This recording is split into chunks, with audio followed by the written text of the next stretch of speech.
আসসালামু আলাইকুম রহমতুল্লাহ। শুভরাত্রি। আপনারা সব ভালো আছেন? আলহামদুলিল্লাহ।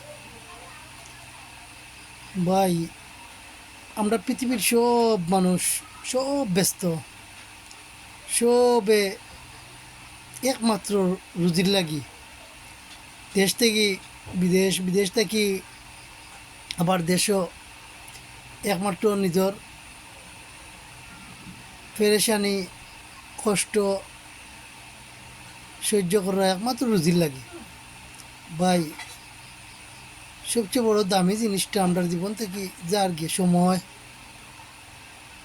সময়টা কিন্তু আমরা জীবন থেকে মোটামুটি এক পর্যায়ে শেষ। মানুষ ঘুমো 30 বছর কাটাইলায়,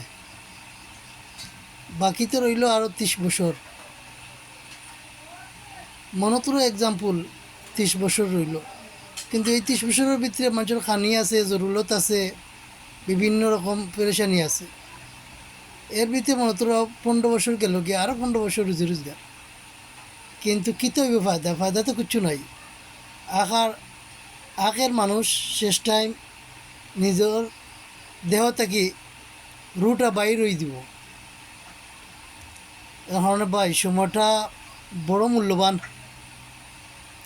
আমরা কদর করি সময়ের।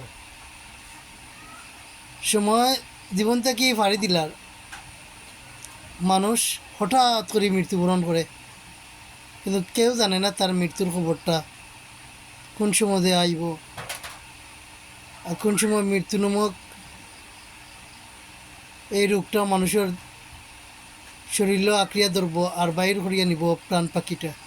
আর সময় থেকে সময়ের কদর বুঝি। আসসালামু আলাইকুম রহমতুল্লাহ।